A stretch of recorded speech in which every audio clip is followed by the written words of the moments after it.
Two of the 5 teenage girls that he ripped their lives away from. Right? Like, just completely ruined their life. Yeah. So he corresponded with numerous individuals responding to the letters he received with the nickname Pliers. What? People are, Kate, I would love to study the people that want to talk to these people in jail. Like, what makes you want to, or like marry them, or like have a yeah, like what makes you want to write somebody? What is wrong with you? Yeah, and like why? First and foremost, like these people are never getting out. Mm-hmm.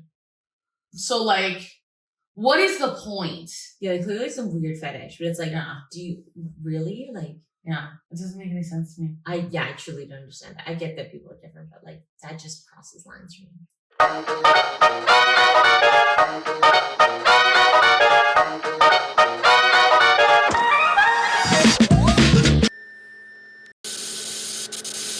You're chilling with French fries and thick thighs. Welcome back, French Fry fam. Welcome to another spooky story. It's heating up the closer we get to October. I know, I'm so excited. I know. We got our stuff for our live, and we're so excited to do it with you guys. So stick around.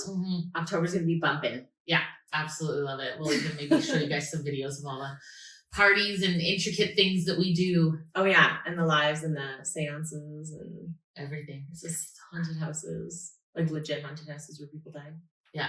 Like, not like we do fake haunted houses too, obviously, but yeah, we'll do the fun ones too. Yeah. But like the real, we will jam pack you guys for October. Okay. So much fun. And Joe, please reach out. We have your box ready. This is your box for Joe. Please reach out. We have been trying to contact you, so please reach out. Yeah. I'm pretty sure that I reached out to you like a day after you subscribed. So, sir, where are you? Hello. Hello. Where are you? And on to the spooky story. Okay, guys. So this one is about the Toolbox Killers. Not to be confused with the Toy Box Killer, because this is actually 2 different stories or serial killers. Yeah, and I also confused the Toy Box Killer with this. Yeah, she definitely did. She was like, this is, and I was like, no. It is Toolbox, not Toy Box. Yeah, totally. So it's Tool, Tool. So, but these guys, their names were Lauren Bittaker and Roy Norris. They committed one of the most shocking. There's a girl and a guy? No. Lauren is a guy. Lawrence. Oh, Lawrence. My ears just don't work.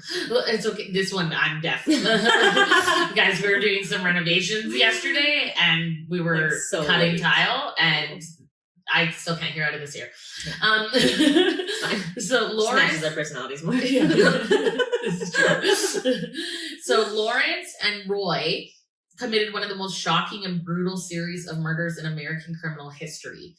Their crimes, which spanned several months in 1979, involved the torture, rape, and killing of 5 teenage girls in Southern California. Their story is one of sadistic cruelty, psychopathy, and chilling premeditation. So Lawrence Bittaker, just a little bit of a backstory on him. They called him AKA the Starfish Killer. Is it Bittaker or Bittaker? Bittaker. Bittaker? Yeah. You're having a lot of emphasis on the bit. Well, because it's B-I-T-T. Bit. I don't think it's Bittaker. Maybe it is Bittaker. Bittaker. Okay. Bittaker. The Starfish Killer. He was born September 27th, 1940 in Pittsburgh, Pennsylvania. Oh, that's funny. That's one of my friend's birthdays. Not 1940, obviously. But... Oh, I was like, who do you know in Pittsburgh? No. Who do you know in Pittsburgh? No one. So Bittaker had a difficult childhood, often described as being emotionally distant and neglectful. He had a high IQ of 138, but a long criminal history, including petty theft and sexual offenses. His personality, he was cold, methodical, and manipulative. He often seemed to play the role of the dominant partner in the duo, and his demeanor was described as being calculating and devoid of empathy. And then prior to the murders, Bittaker spent some time in juvenile detention and adult prisons. He had been incarcerated for various offenses, including rape and assault, before being released on parole in 1978. So we're going to move on to Roy. AKA the Want Ad Killer. Wait, why was he the Starfish Killer? Maybe it tells us a little bit further in the story. Let's. I'm actually not Let's sure. find out. I'm actually not sure. I was waiting for it the whole time. And then they were like, let's move on to Roy. I was like, why? Why? We're not done with Bittaker. So Roy Norris is aka the Want Ad Killer. He was born February 5th, 1948 in Greeley, Colorado. His background, Norris had a more overtly troubled upbringing. He was raised in an abusive home and reportedly showed signs of early sexual aggression. He was diagnosed with personality disorder and had a history of sexual assault before becoming involved in the killings. He was convicted of sexual offenses and spent time in prison. His personality. Norris was more submissive compared to Bittaker, but still sadistic in nature. He had a tendency to defer to Bittaker though both men shared violent and deviant sexual fantasies.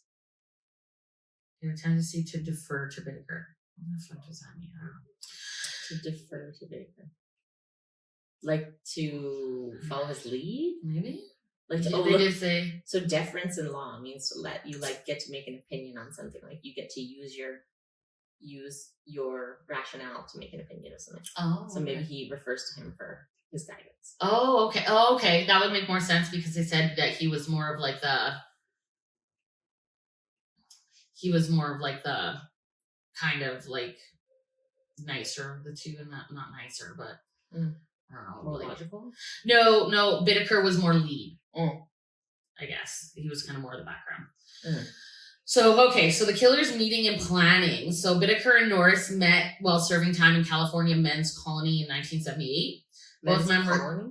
Yeah. Is that what like a penitentiary used to be called? A colony? Maybe. I don't know. Maybe. I have so many more questions now. I don't know. Or did they like get sent to a colony to like behave better? I don't know. This was in 1978, so I actually have no clue. It wasn't that long. Yeah. Like mom and dad were in their 20s. Mom and dad would have had a kid, I think. Yeah, they would have been 21. So yeah, Amy. Yeah, they would have had. Amy was born in 78. Yeah. Yeah, Amy was born in 78, so they would have had a baby. Damn. Yeah. We didn't have penitentiaries. We had colonies. I don't know. Maybe it was a different type of penitentiary. I don't know. That's so weird. Maybe it's like what you would sentence somebody to, like probation or something like that. Like instead of the penitentiary, it's like, hey, we have faith that you're going to do better. Yeah. Nay. They did not do better. They did not. Well, they did better for themselves. Yeah. Not for society. Maybe some awesome fan will answer it like they did the last question we had. Yeah, that's true. That's true. Both men were sexually violent offenders, and their conversations about their desire to abduct, rape, and kill women soon turned. I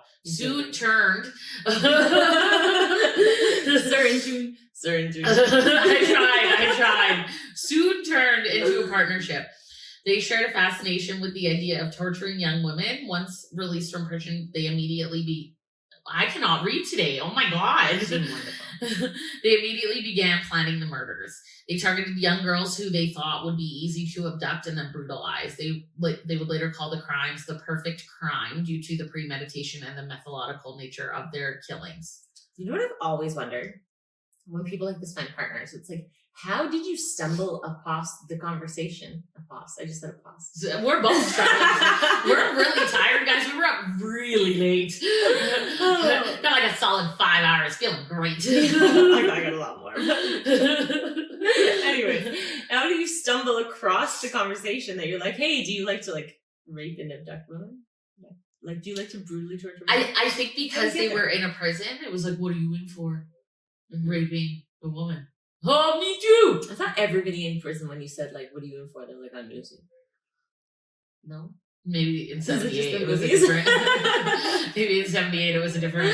Nobody's guilty. So then it actually moves on to the Toolbox. So they earned their nickname the Toolbox Killers because they used a variety of tools to torture and kill their victims, including pliers, ice picks, sledgehammers, and screwdrivers. They carried these tools in the toolbox they kept in their van, which became known as the Murder Mac. The van, the murder Mac, was a 1977 GMC cargo van, which the killers modified by removing the rear seats and windows. They soundproofed the van to muffle any noise from their victims' screams, and they drove this van around Southern California, picking up women they believed they could either abduct and kill without being caught. I wonder if that van still exists. Kind of like the Dr. Death. Oh, maybe. You know, his van's in like a... I actually went to that museum that has his van. Oh, really? It's super cool. Yeah, it's in Vegas now right now. Oh, interesting. I wonder. Actually, yeah. I also saw the Dybbuk box. Oh, Dybbuk box? Yeah. I think I know what you're talking It was about. so cool. Yeah, I didn't pay extra on the basement. I would have. I didn't know it was an option until we were in there, and I was like, "What the hell?" You're like, "Oh, I would have done that." Yeah, I would have been the basement. Now I want to go to Vegas just for that. It's cool. It's that guy's house. Yeah. What's his nuts? Who just bought the Conjuring house? Yeah.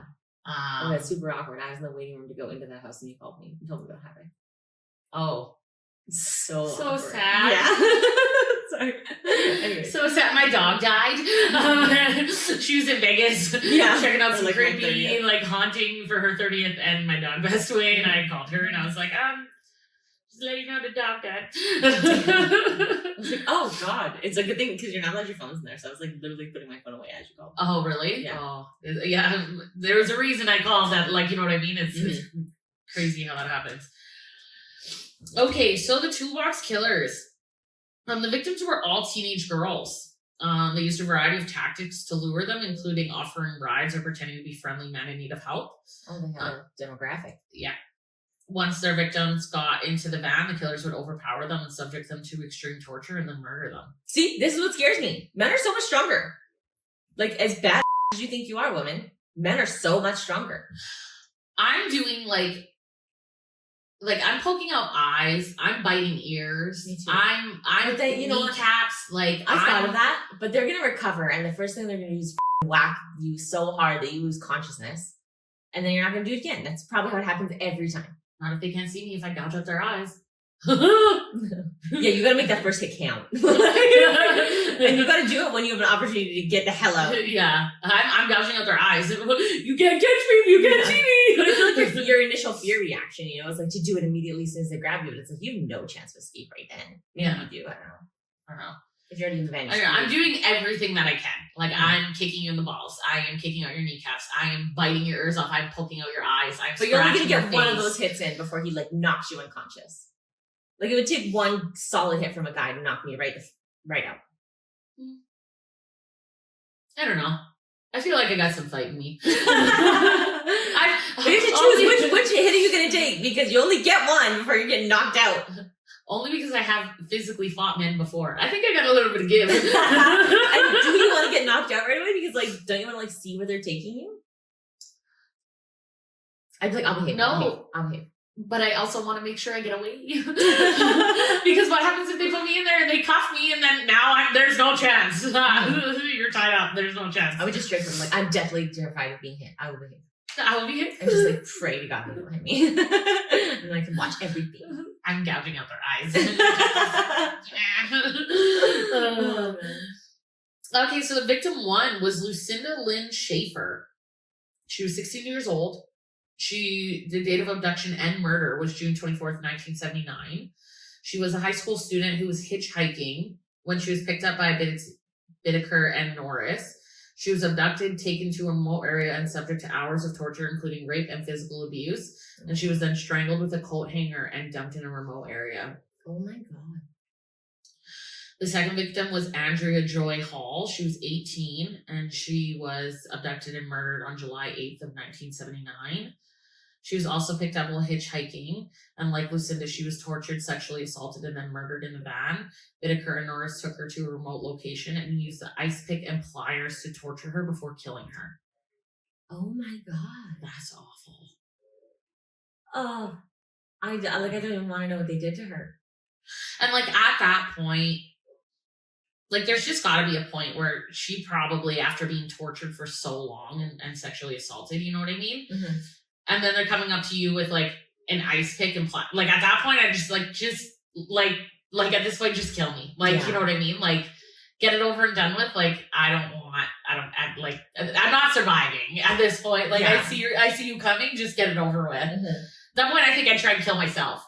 I think I'd try and grab the weapon and kill myself. Yeah. Just to end the suffering, you know what I mean? Yeah. Like, because how long did they, you know what I mean? It was hours.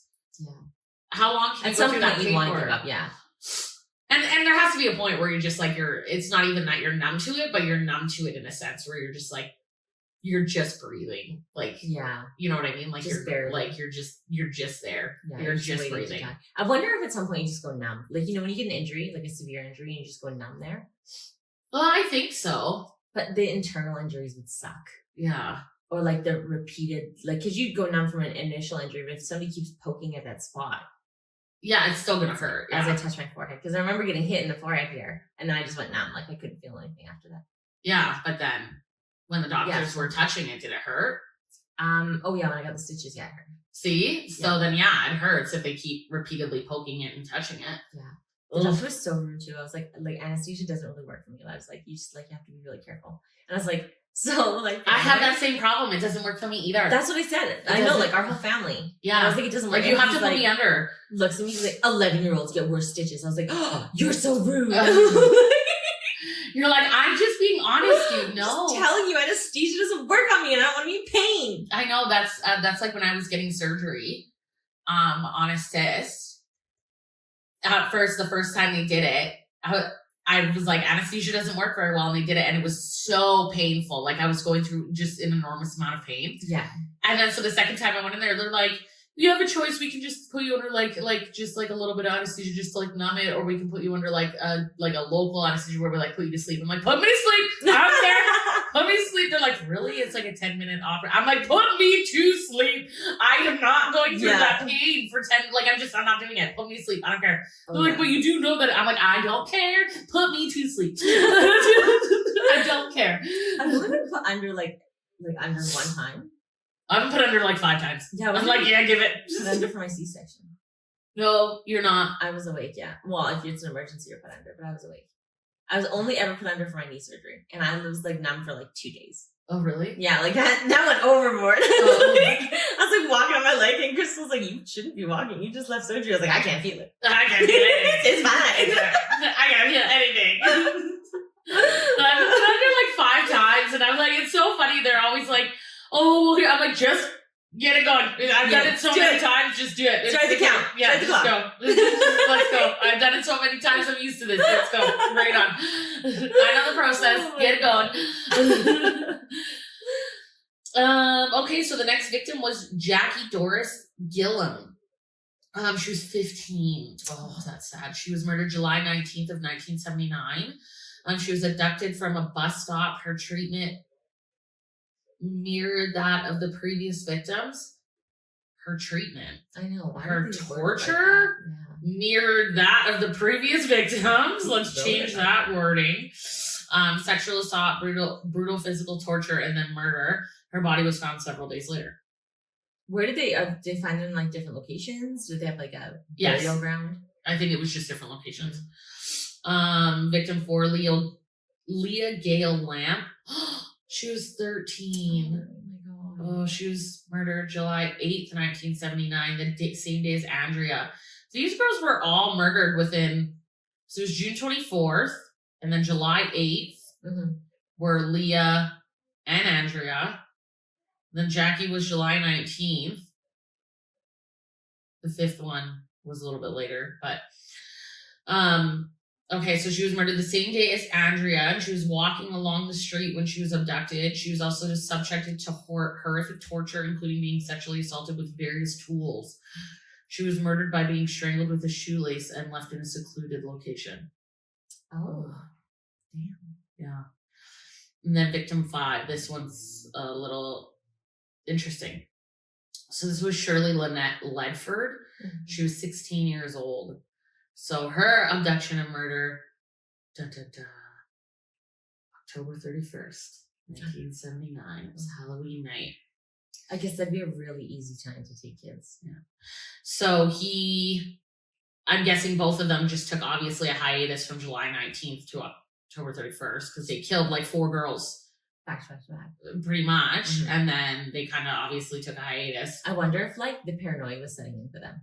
Maybe, and then they stopped and just kind of. And thought they were getting like uncovered, and then like Nothing. was, like hearing it, and then nothing transpired. Yeah. And then Halloween night, they just happened to be hanging out or something like that. And we're like, huh. Yeah, it's on. So she was abducted on Halloween night. She was forced into the van and for hours was subjected to some of the worst torture the killers inflicted on any of their victims. This included repeated rape and severe beatings. And unlike the other victims, Shirley's murder was recorded on tape by the killers who filmed her final moments of pain. The audio was so disturbing that even the law enforcement agents who listened to it were visibly shaken. After her murder, her body was dumped by the side of the road. So then the investigation and the arrest. So I think somewhere at this point, that's the thing that obviously that tape was the thing that kind of got them convicted. Mm-hmm. Yeah, the trial, the audio tapes. Yeah, that's probably what got them convicted. Yeah.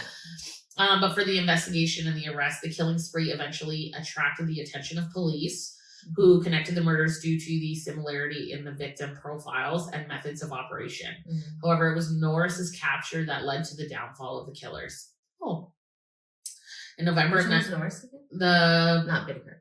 No, yeah, Bittaker was kind of like the lead. He was like Norris was number 2. Oh, they got the nice guy. So he was arrested for a different sexual assault, and during his interrogation, he revealed the details of the murders.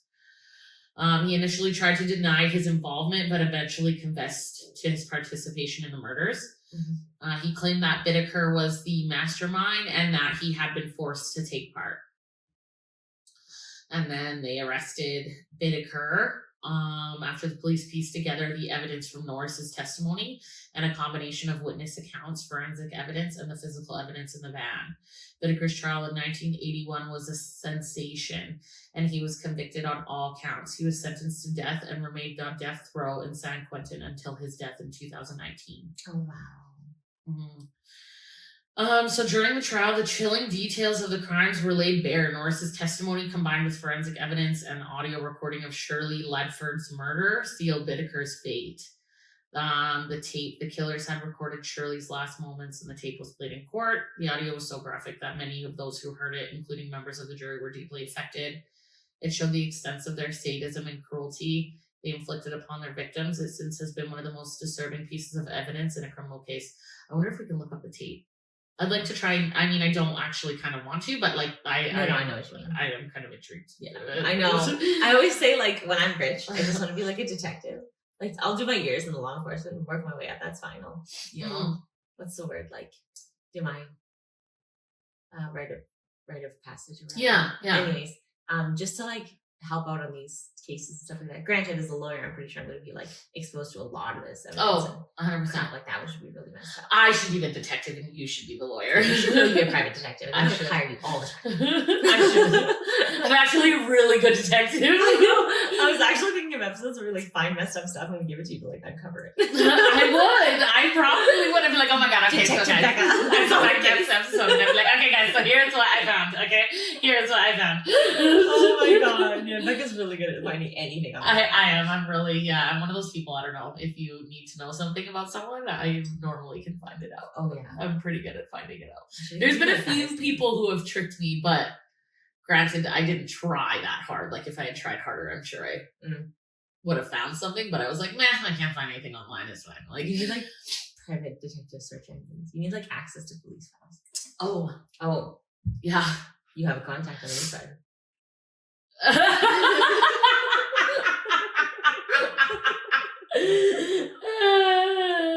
That's awesome. Okay, so they were convicted for their roles in abduction, rape, and torture in the murder of 5 teenage girls in Southern California in 1979. However, they received very different sentences based on their cooperation with the law enforcement and the roles in the investigation. Wow. So Bittaker stood trial in 1981. He got 5 counts of first-degree murder, multiple counts of kidnapping, rape, sodomy, and criminal conspiracy. The evidence against him was Roy Norris's testimony, the audio recording of Shirley Lynette Ledford's torture and murder, and physical evidence found in the van and locations tied to the crimes. He was guilty on all counts, and he was sentenced to the death penalty. The jury recommended the death sentence and the judge agreed. Whitaker showed no remorse during the sentencing and often bragged about the crimes in interviews while on death row. Oh my god. Wow. He's a total psychopath. Yeah. So then he was in San Quentin State Prison, California. He died December 13th in 2019 from natural causes at the age of 79. He spent 38 years on death row and he was never actually executed. Mm-hmm. So then Roy Norris got life imprisonment because he did a plea deal. He was arrested November 79th. We know that because of his cooperation and plea bargain. He avoided the death penalty. His testimony was crucial in securing Whitaker's conviction. Mm-hmm. So he was sentenced to 45 years to life in prison, and he was eligible for parole, but it was never granted. He was incarcerated at the California Medical Facility in Vacaville. He died February 24th, 2020 from natural causes at age 72. Norris later claimed to have felt regret, but mostly psychological evaluations labeled him as a sociopath with no genuine remorse. Wow. So he's just trying to blend in and act like he felt regret because that's what normal people do, but he doesn't feel it. But he doesn't feel it. As every sociopath is. Mm-hmm. Yeah, crazy, hey? Yeah, that is nuts. Yeah. It didn't tell you anything about Whitaker? No. Interesting. Because really, I can understand why Norris would get a little bit less to get Whitaker away, because he was the real messed up one. You want him off the streets, but also you want both off the streets. And it sounds like that actually happened, so that was good. Yeah. I'm trying to see if I can find anything else. It doesn't really say much else. I'd have to do some serious digging. Mm-hmm. Early life. Hang on. Let's go into their aftermath. Death row. He never expressed any remorse for his crimes. He didn't stated the only remorse he had felt had been for the fact that he and Norris were arrested, thus ruining his own life. Corresponded with numerous individuals. Oh, it would be all about him. He's ruined his own life. Yeah. Through the 5 teenage girls that he ripped their lives away from. Right? Just completely ruined their life. Yeah. So he corresponded with numerous individuals responding to the letters he received with the nickname Pliers. What? People are, Kate, I would love to study the people that want to talk to these people in jail. What makes you want to, or marry them, or what makes you want to write somebody? What is wrong with you? Yeah. And why? First and foremost, these people are never getting out. Mm-hmm.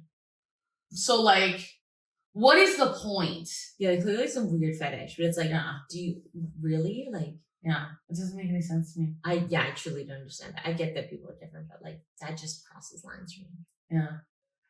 Oh, while he was incarcerated, though, he filed more than 40 frivolous lawsuits over issues as trivial as being served a broken cookie and crust sandwiches by the prison cafeteria, which he cited as examples of being subjected to cruel and unusual punishment. Oh, wow. Wow, you have the cruel and unusual punishment. Dude, do you even know what you did to these women? No, he has no comprehension of what he inflicted as this. Honestly, this is so eye-opening for me and some people I know. I genuinely know one sociopath, and I'm oh, this all makes sense. I'm wow, you really don't see your actions, how they affect other people. Wow. Yeah. He was declared a vexatious. I don't even know the second word. Litigant? Yeah, vexatious litigant.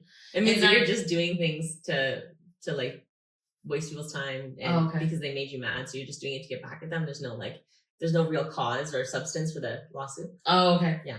So as a result, he was not allowed to file lawsuits without permission of a judge or attorney. There's no grounds for this, sir. You need to give up. Yeah, that's a real thing. So this is what they looked like. This was their mugshot in 2018. Oh my god. So that's what it looked like in 2018. Oh, you guys, they look just normal old men, old crotchety old men. Yeah. Yeah, they do look like old crotchety old men. Yeah. Just angry at the world, but not murderers. Yeah. So, despite the fact that Whitaker considered his life to have been a wasted one and claiming to wish he could go back and not do it, having hurt so many people, he also marveled that he and Norris had little in common before their acquaintance in California's men's colony in San Luis in 1977, before adding that they had one hell of a lot in common now. Oh shit, you guys killed a bunch of people. Yeah. Jesus. That's crazy. It's funny that he didn't show any remorse, but then when asked in 2016 if he would consider writing to the victims' families, Bittaker claimed that he was too ashamed to even try and beg for forgiveness.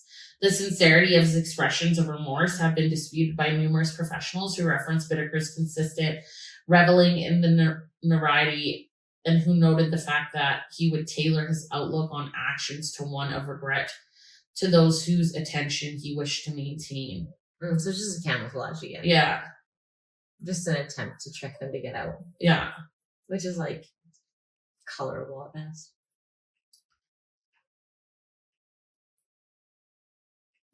Norris also claimed to have twice contemplated confessing to his and Bittaker's responsibility in the murders to the police. He did. He also claimed to have deterred 3 potential victims from entering Bittaker's van. Who? Norris. He deterred 3 potential victims from entering Bittaker's van. Oh, really? So he saved 3 potential victims. Oh my God, could you imagine growing up and being that girl? Being like, I could be tortured and dead right now. If it wasn't for him. Yeah. Oh, but at the same point, he killed like 5 other women. So like, oh yeah, like I wouldn't really feel remorse for him Yeah. or like grateful to him, but I'd be like grateful that I'm still alive. yeah, absolutely. Yeah, it wouldn't be to him necessarily. Oh, see, but he readily admitted that he enjoyed the acts of rape with the victims. Only Bittaker enjoyed the acts of torture and murder. I didn't enjoy killing. That was Lawrence. Norris stated it was his favorite part, watching the women struggle to live, knowing he'd soon be taking life away. Oh my God. That's so disgusting. Ugh. Both investigators and psychologists have stated Norris derived equally extreme gratification from the domination, abuse, and torture inflicted on the victims as Bittaker. These respective parties have also referenced Norris's extensive history and physical sexual violence against women prior to meeting Bittaker, and his repeated instances of denial of culpability for his actions. I feel like, Kate, this is maybe an unpopular opinion or popular, I don't know. But like thinking about all the stuff as we're reading, like the more books that I'm reading, I'm like, I feel like there's a whole underground world of this. Mm-hmm. Like so much where people have just learned to deal with this fantasy or fetish in a different way. Mm-hmm. But I feel like it's like very prominent. Like, oh, this whole 100%. dominatrix and like inflicting pain on people. Like, I guess it would be sadism. Mm-hmm. Oh yeah, it's like definitely a very like popular thing, but like people find a healthier way to do it instead of murdering women. I think there should be a law that if any child is caught murdering or torturing animals, they should be like immediately psych evaluations like for the next like 10 years. Yeah, like thrown into a therapy, like as sad as it's to say, asylum. Like before they're 18, while we can still like actually have these mandatory things. Like, for example, like getting kids' eyes checked is like pretty mandatory, not mandatory, but something like that. You know, like you really need to get your kid checked if they're caught murdering animals. Yeah. Or enjoying it. Like, yeah. There's something wrong with that. Because isn't that like the first indicator? Like, wasn't Dahmer, like, didn't he start with like little animals? Like most of them? And Bundy and... most serial killers start with torturing small things, animals, bullying kids, things like that. And then it all escalates later on. Oh, I don't think they bully kids. I think they're the bullied. Some of them bully. Really? Mm. Some of them are like the outcasts who just like bully, you know what I mean? And like, not the sense of like the cool kid bullying people, but like the outcasts like getting revenge almost, or like bullying, like they like. I've always only ever heard of them being like the outcasts who got picked on. That just like compounds their hate towards society. Oh, it definitely does, but they bully back. They're not completely innocent. That's fair. Yeah, so I guess Norris initially became eligible for parole in 2009, and he declined to attend his parole hearing, thereby automatically deferring his parole eligibility for another 10 years. And then he was denied parole again in 2019 and died while still incarcerated the following year. He must have had some remorse to feel like he needs to keep himself in prison. Yeah. Like, what other reason would he have to not go to his parole hearing? Unless somebody threatened him to kill him if he went to it. I also think, for instance, like when I watch, have you ever seen the movie called Life? No. Such a good movie. Mm-hmm. So it's back in the day where they had like 1920s type thing where they had like camps, prisons, like they had no fences and stuff. They would just shoot you if you tried to run away and stuff. Oh, okay. And so,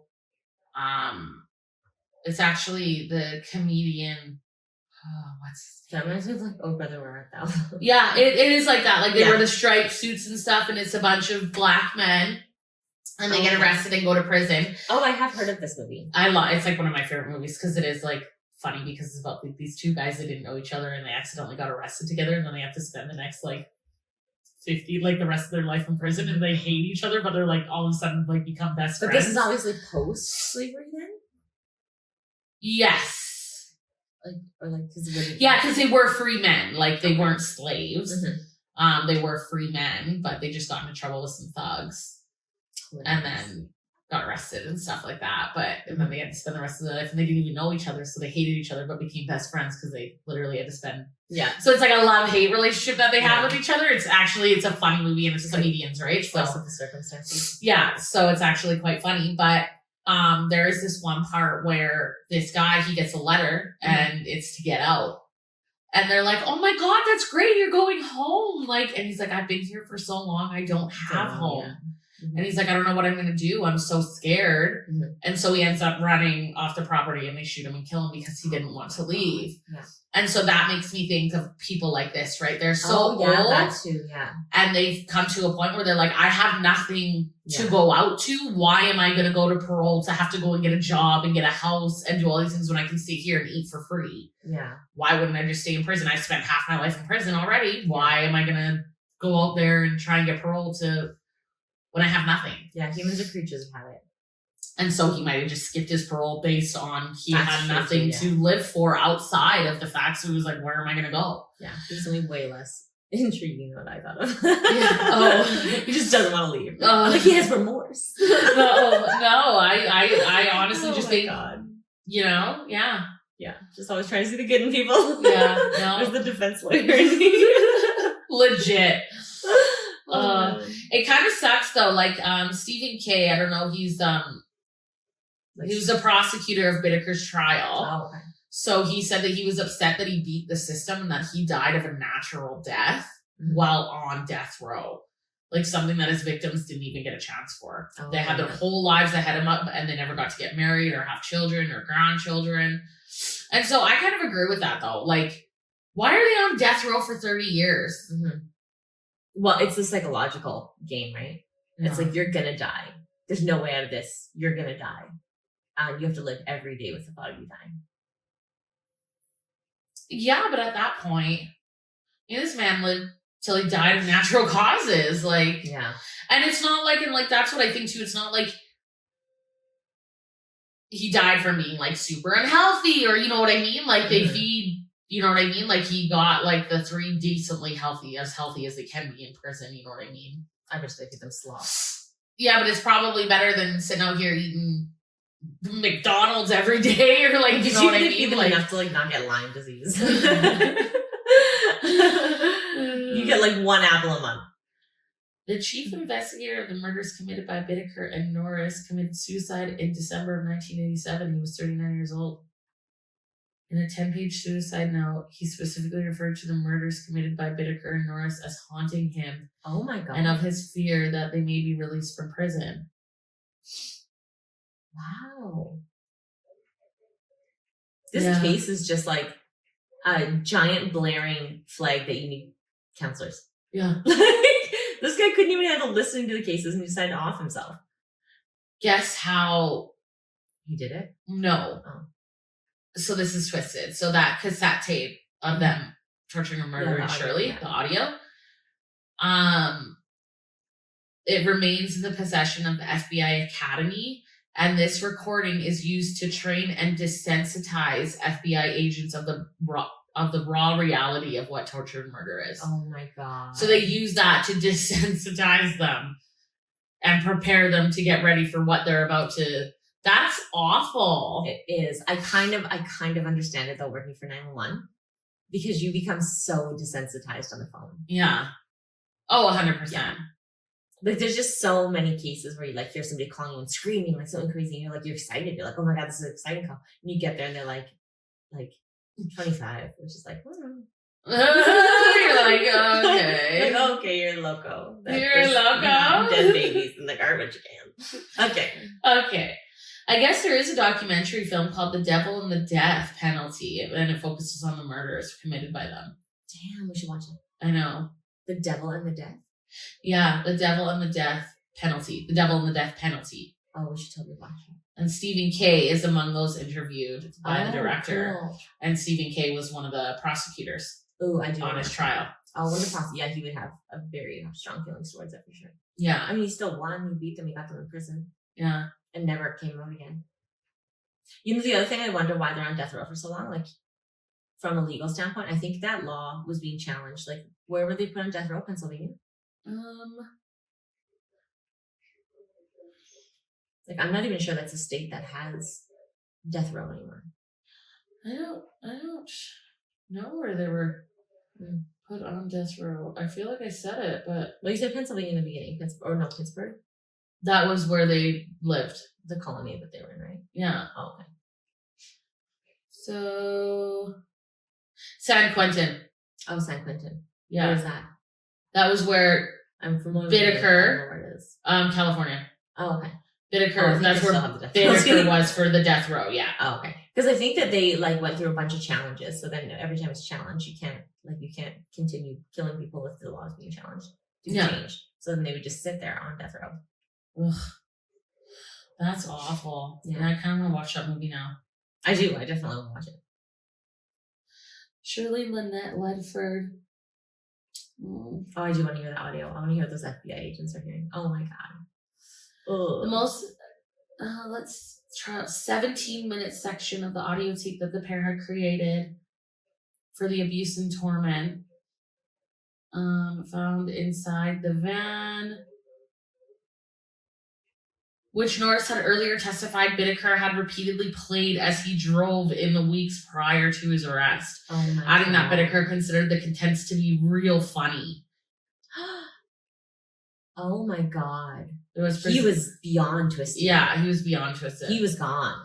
It was presented in evidence on January 29th with Stephen Kay forewarning the jury. For those of you who do not want to know what the hell this is like, you'll find out. Oh my god. That literally said chills down my arms. More than 100 people were present in the courtroom as the tape was played, and many members of both the jury and the audience wept openly upon hearing the contents, with several members of the audience either burying their heads in their hands, dabbing tears from their eyes, or rushing out of the courtroom before the tape had finished. Bittaker was undisturbed at hearing the contents of the tape. He smiled throughout the duration of the recording. Oh my god. That's horrific. Yeah. In one of two instances throughout the trial, when the prosecutor, Stephen Kay, was reduced to tears, he walked out of the courtroom during the recess following the hearing of the recording of Ledford's rape and abuse and torture. Weeping openly, Kay stated to the reporters gathered outside the courtroom, "Everybody who has heard that tape has had it affect their lives. I just picture those girls, how alone they were when they died." Yeah. When questioned by reporters whether the audio tape should have been introduced into evidence, given the obvious psychological and emotional trauma caused to many in the courtroom through the contents being broadcast, Kay simply stated, "You're darn right. The audio tape should have been. The jury needed to know what these guys did." Yeah, that was definitely the nail in the coffin for them. Oh, there's for no sure. way anybody would have found them not guilty after that too. There's no way they couldn't have admitted that. It had to go. Like that is your smoking gun in law. Yeah. Oh, it gets a little bit more into the murders of each person. Oh god. So the first girl, Lucinda, Mm-hmm. Bittaker and Norris picked up over 20 female hitchhikers, and the pair did not assault these girls in any manner. These practice runs were merely a way for them to develop ruses to lure girls into the van and discover secluded locations. Yeah. In late Jesus. April, the pair found an isolated fire road in the San Gabriel Mountains, and Bittaker broke open the lock gate with a crowbar and replaced the lock with one that he had owned. Oh, wow. She was last seen leaving. So Lucinda was last seen leaving the fellowship meeting at St. Andrew's Presbyterian Church in Redondo Beach. Bittaker stated he and Norris first finished constructing the bed the pair had installed in the rear of the van, beneath which they placed tools, clothes, and the cooler filled with beer and soft drinks. At approximately 11 a.m., the pair drove to the beach area, drinking beer, smoking grass, and flirting with girls. We had no set routine, and then approximately about 7:46 p.m., Norris spotted Schaefer walking down the street toward her grandmother's home and remarked to Bittaker, "There's a cute little blondie." After successfully attempting to entice Schaefer into their van with alternative offers of marijuana and a lift home, Bittaker and Norris drove further ahead and parked alongside a driveway. Norris then exited the vehicle, opened the passenger side, sliding the door, and then leaned into his van with his head and shoulders obscured from the view behind the door. When Schaefer passed the van, Norris exchanged a few words with her before dragging her into the van and closing the door. Using a ruse they would repeat in most of their subsequent murders, Bittaker turned the radio to full volume as Norris bound the victim's arms and legs and gagged her with duct tape. As Bittaker drove Schaefer to the fire road in the San Gabriel Mountains, where in April the pair had previously switched the locks. So despite the initial screaming when she was abducted, she quickly regained her composure. In a written account of that night that followed, Bittaker wrote that Schaefer displayed a magnificent state of self-control and composed acceptance of the conditions in which she had no control. She shed no tears, offered no resistance, and expressed no great concern for her safety. I guess she knew what was coming. Oh my God. So that's what you would be I was like. gonna say, maybe she was just trying to be me. That's what they do to you, see? Oh my God. I didn't get out. That's horrible. So at the fire road, Norris first raped Schaefer after instructing Bittaker to go take a walk and return in 1 hour. Upon returning to the van, Bittaker similarly raped the girl in Norris's absence. Upon the second occasion in which she was raped by Norris in Bittaker's absence, Schaefer asked him whether they intended to kill her, to which Norris replied no. In response, Schaefer requested to be allowed time to pray before she was killed if that was Bittaker and Norris's intention. Oh my God, she did accept her fate. Wow. That's horrible. Gave her differing accounts as to who argued over whether they should kill her or rather than release her. Each stated the other argued that they should kill her. In the event, Schaefer pleaded for only a second to pray before Norris attempted to manually strangle her. After approximately 45 seconds, he became disturbed at the look in her eyes and ran to the front of the van, vomiting. Bittaker then manually strangled Schaefer until she collapsed to the ground and began convulsing. He then twisted a wire coat hanger around her neck with vice grip pliers until Schaefer's convulsions ceased. Schaefer was denied her request to pray before Bittaker and Norris killed her. Her body was wrapped in plastic shower curtain and thrown over a steep canyon Bittaker had selected. According to Norris, after Bittaker had thrown Schaefer over the canyon, Bittaker assured him that the animals would eat her up so there wouldn't be any evidence left. Oh my God. Yeah, did they find any bodies? I don't know. Probably doesn't say. So this second one, Andrea, so same kind of situation, they picked her up at Redondo Beach, offered her a cold drink from the cooler, got her in and bound her wrists and ankles with adhesive tape. But when they had made it to the San Gabriel Mountains location, beyond where they had earlier taken Schaefer, they were raped twice. She was raped twice by Bittaker and only once by Norris. Norris saw what he believed to be a vehicle. While Bittaker was raping Hall, Norris saw what he believed to be a vehicle with headlights approaching. So Bittaker clasped his hand over Hall's mouth and dragged her into the nearby bushes. As Norris drove in an unsuccessful search for the vehicle he thought he had seen.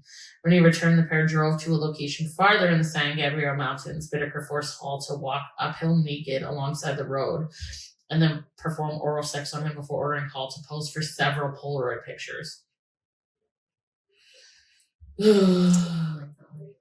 I swear to God, even though I knew I was going to die, I'd bite their dick off. You'll never rape another girl. I know, go ahead and shoot me, but you're not, yeah. But then they'll just use tools, granted they might bleed out by the time. Yeah. Be pretty suspicious while he's walking into the ER with no dick, though. True. I really hope the police pick up on that one. So then Bittaker informed Norris that he had told Hall he was going to kill her and challenged her to give him as many reasons as she could to come up with as to why she should be allowed to live before thrusting an ice pick through her ear into her brain. He then turned her body over and thrust the ice pick into her other ear, stomping on it until the handle broke. Bittaker then strangled Hall before throwing her body off the cliff. Oh my God. Yeah. This guy was like a monster is not even a word to describe him. He's horrible. Yeah. Jesus Christ. Yeah. Ugh, it's a real shame that guy didn't get put on death row or like actually get killed. So it looks like those two girls,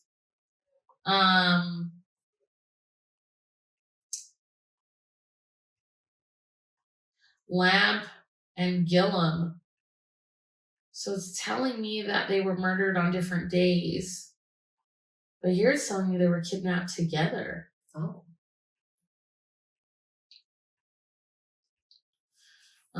Observed two girls named Jackie Gillum and Jacqueline Lamp sitting at a bus stop near Hermosa Beach. They had been hitchhiking along the Pacific Coast Highway, where they observed them as they were resting at a bus stop. They offered the girls a ride, to which both of them accepted, and they were offered marijuana by Norris, which they accepted.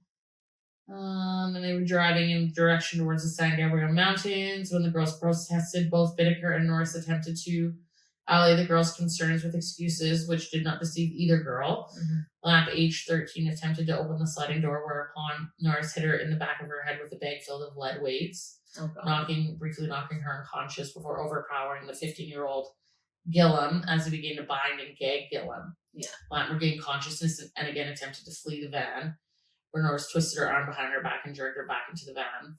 As the struggle ensued, Bittaker, noting the girl's struggle was in full view of potential witnesses, stopped the van, punched Gillum in the face, and assisted Norris in finishing the binding and gagging of the two girls. So they were held captive for almost 2 days, being bound and gagged and between repeated instances of sexual and physical abuse. Both men slept in the van alongside the two hostages, with each alternatively acting as the lookout. Oh my God, I would just find some way to murder one of them in their sleep. Right. Bittaker forced Lamp to go to a nearby hill and pose naked for pornographic pictures. Oh wow. And Bittaker also asked Norris to take several Polaroid pictures of himself and Gillum, both nude and clothed. He also created a tape recording himself of raping Gillum, forcing her to pretend she was his cousin. Ew. What?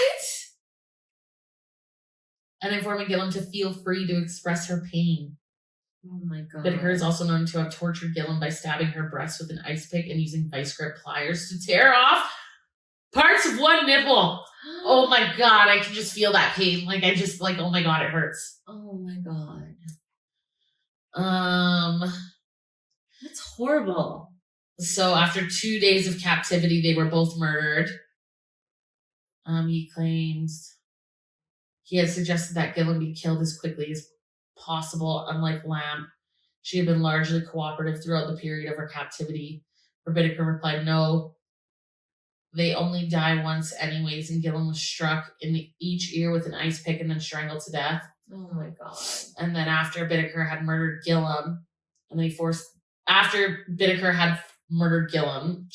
put the ice pick through her ears. He forced Lamp out of the van. You wanted to stay a virgin, now you can die a virgin.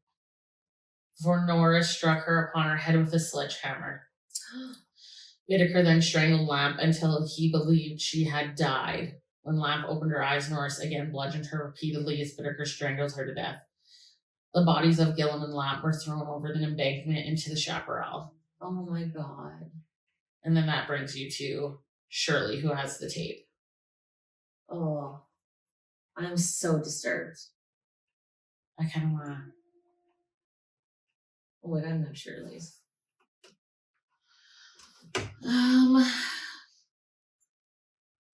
Okay, so offered to lift home, offered marijuana. She refused.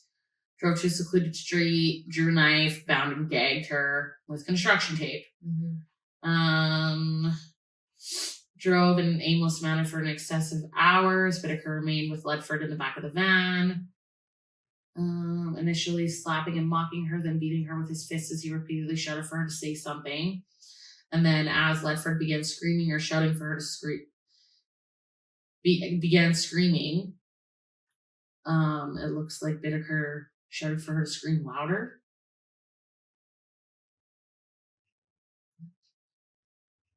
Yeah, and then as she was trying to scream, he would strike her and say, "What's the matter? You don't like to scream?" What the hell? So she was screaming. He told her to scream. And then he told her to scream louder. And then he's like, "What's the matter?" And then he beat her and was like, "What's the matter? You don't like to scream?" There's no agenda. There's no winning with him. She began to cry and she pleaded with Whitaker, saying, "No, don't touch me." In response, Whitaker again ordered her to scream as loud as she wished, and then began alternately striking her with a hammer, beating her breasts with his fists, and torturing her with pliers, both between and throughout instances when he raped and sodomized her. Oh my God. Repeatedly, Ledford can be heard pleading for the abuse to cease, making statements such as, "Oh no, no," as the sounds of Whitaker alternately extracting either the sledgehammer or the pliers from the toolbox can be heard on the tape recording he made after entering the rear of the van.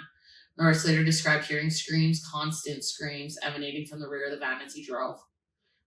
Shortly after Norris switched places with Whitaker, he himself switched on the tape recorder and that Whitaker had used to record much of the time that he had been in the rear of the van with Ledford. Norris first shouted for Ledford to go ahead and scream or I'll make you scream. In response, Ledford pleaded, "I'll scream if you stop hitting me," and emitted several high-pitched screams as Norris encouraged her to continue until he ordered her to stop. He then reached for his sledgehammer, and as Ledford, seeing him doing this, screamed, "Oh no." Norris then struck Ledford once upon the left elbow. In response, she informed Norris he had broken her elbow before pleading, "Don't hit me again." In response, Norris again raised the sledgehammer as Ledford repeatedly screamed no. Norris then proceeded to strike Ledford 25 consecutive times upon the same elbow with a sledgehammer before asking her, "What are you sniffling about?" as Ledford continuously screamed and wept. Oh my God. After approximately 2 hours of captivity, Norris killed Ledford by strangling her with a wire coat hanger, which he tightened with the pliers. Ledford did not react to much of the act of strangulation, although she died with her eyes open. Whitaker then opted to discard her body on a random lawn in order to view the reaction from the press. Oh my God. The pair drove to a randomly selected house in Sunland where Norris discarded Ledford's body in a bed of ivy upon the front lawn. And her body was found by a jogger the following morning. Oh my God. The autopsy revealed that in addition to having been sexually violated and having died of strangulation after receiving extensive blunt force trauma to the face, head, breast, and left elbow, with her olecranon sustaining multiple fractures, her genitalia and rectum had been torn, caused in part by Whitaker having inserted pliers inside her body. Oh my God. In addition, her left hand bore a puncture wound and a finger on her right hand had been slashed. Whitaker would later claim that the tape recording the pair had created of Ledford's clear abuse and torture offered nothing other than the evidence of a threesome, adding that toward the very end, Ledford was screaming for him and Norris to kill her. Oh my God. Yeah. That man is literally a reincarnation of hell. Yeah. I hope he went to hell and he gets that every single day. Super twisted, right? Oh, that poor girl. I feel horrible for them. Yeah, I feel so bad. And it makes me scared. Every time I do these stories, I just want to wrap my daughter in a plastic bubble. Every time. It's like the worst. You're like, stay in this bubble forever. Yeah, to never leave my sight. Please. I'm so scared. It is scary out there. Scary. And to think that these are the things that happened back in the 70s. Mm-hmm. Look at it now. It's 2025 and it's only worse. I would hope it's better with the fact that we have technology to catch these people now. And like I don't think safety so. talks with their kids. Like Tasha doesn't go out like we used to the park and come home when the lights went out. Like absolutely not. No, but like there's a lot more things that are easily accessible to people now than when we were kids. Like, kids can go out there in the States and get guns anytime they want, or, you know what I mean? Like, I'd rather die for my gun than die like that. I don't even know where I would get a gun at this age. I honestly, I don't even know. But like kids could walk into any store, you know what I mean? So I just feel it's hard to say. Oh my God. I don't know. Yeah. Ugh, I feel so bad for those girls. Well, hopefully you guys aren't as, I'm so disturbed. I don't know how you could not be disturbed by this video, but it's a gruesome one. Oh, and by the way, guys, by the way, I found a story that you didn't know. You did.